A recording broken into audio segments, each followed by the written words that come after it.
What's up, you guys? I'm back with another video, and this video will be all about this hair. So this is the Freetress Equal Premium Deluxe Lace Front Wig. I believe that's the name of it. So the name of this wig is Evlyn, and it's in the color TS Taffy. I'm pretty sure you've already seen this wig all over YouTube, and you've seen beautiful ladies with their beautiful colored hair that have colors ranging from pink to blue and green, all different types of blonde.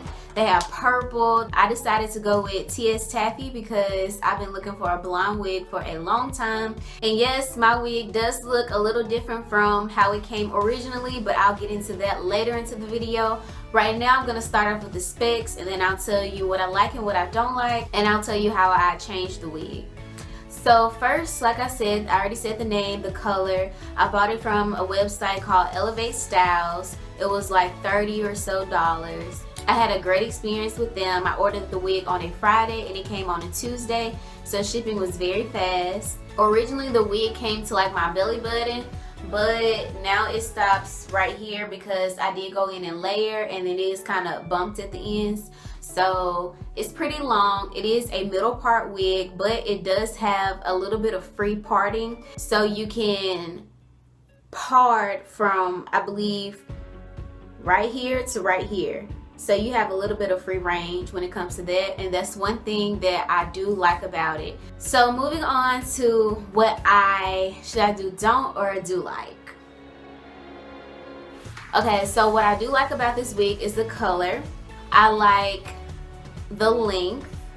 I like the versatility when it comes to how you can part it. I like the hairline.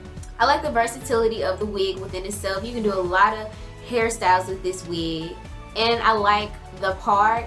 You really don't have to apply any finishing powder or any concealer to the part because it already looks pretty natural. You don't have to leave any hair out either because it looks so natural. It lays really flat, so I really like that. Thumbs up to Freetress Equal because that Inna Wig, y'all know I had my little issues with Inna, so this was a relief when it came to making a natural part.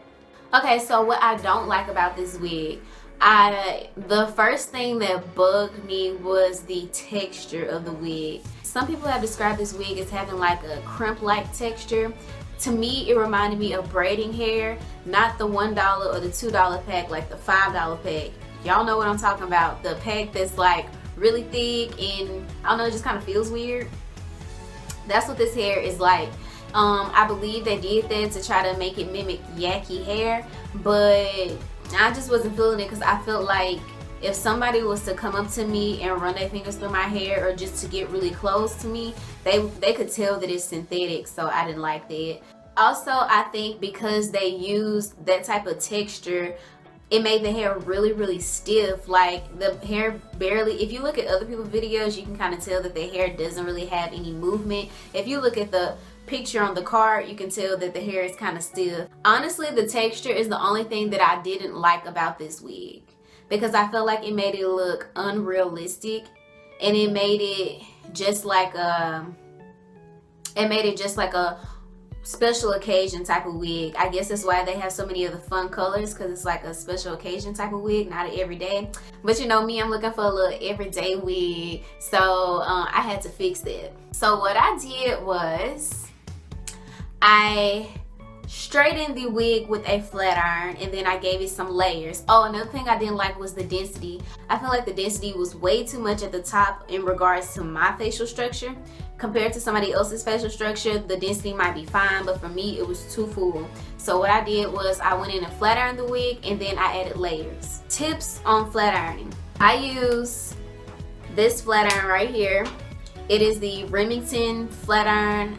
It's only like $20 at Walmart. It's a great flat iron. You see me use it on all my videos. I use it on the setting 370 degrees.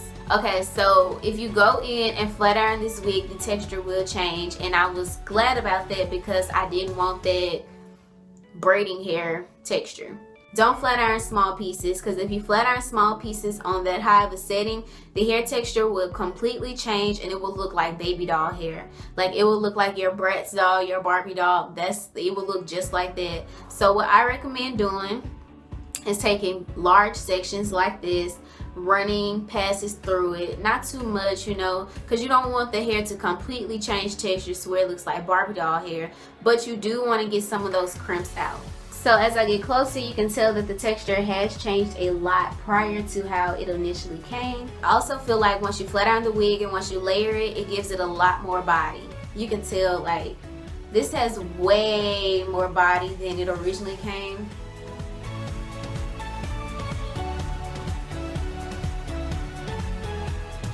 When it came to the process of layering, literally all I did was take each side and cut in a downward angle. So I will start off with the front and I will cut it. Then I grab another piece, cut, and just keep going in a diagonal layer till I got to the ends, and I would just do that on the other side. And then I might take a flat iron and bump the ends to make sure that it's layered the way that I want it to. And it's literally, well, I'm not gonna say it's that simple, because if you never cut hair before, I know you're worried, I know you're panicked, I've been there before. It is a little hard, but if you watch a couple of videos of how to layer hair and you just keep practicing, then you will definitely get better. The hair does shed quite a bit. At first I thought that the hair was only shedding because I cut really close to the hairline, but I see that there is shedding in my brush. So the hair does shed, but it's not like, it's not an annoying shed. It's not like you're gonna run your fingers through the hair and then you're gonna get shedding, because that's annoying. It's just like shedding in the brush, which I don't mind. The hair does tangle a bit, but it's not too much to where you just can't handle it either. For instance, if I take the wig off and I just, you know, lay it around, it's going to draw up a little bit and it's going to tangle. But like, okay, I'm trying to tangle it. The hair might be like this, so I just brush it out. It's not to where you can't manage. So I encourage everyone to go out and buy this wig if you liked it. I love the color, which is what really sold me. I love the parting, which is another great thing. I didn't like the texture. If you're like me and you're not a fan of that yucky texture, braiding texture that it has, then I do recommend that you apply the steps that I did to get your wig like mine, to get it more manageable. But if you're just looking for an everyday wig that you can just throw on and not have a lot of maintenance and that looks really, really natural, this may not be the wig for you. So yeah, that's my honest opinion. That is my 1 week update. I hope I answered all the questions that you might have. If you have any more questions or any more comments, then make sure that you leave them down below. If you like this video, then don't forget to give it a thumbs up. Make sure that you subscribe so that you can see more videos about this unit and other units and other things in the future. If you haven't already seen how I like to style this unit for everyday looks, then I'll leave the link right here. Be on the lookout for more hairstyles with this unit, because I only did like 4 or 5 in the last video, so I will come out with some more. But yeah, thank you all so much for watching this video. I hope you guys enjoyed it, and I'll see you in my next video.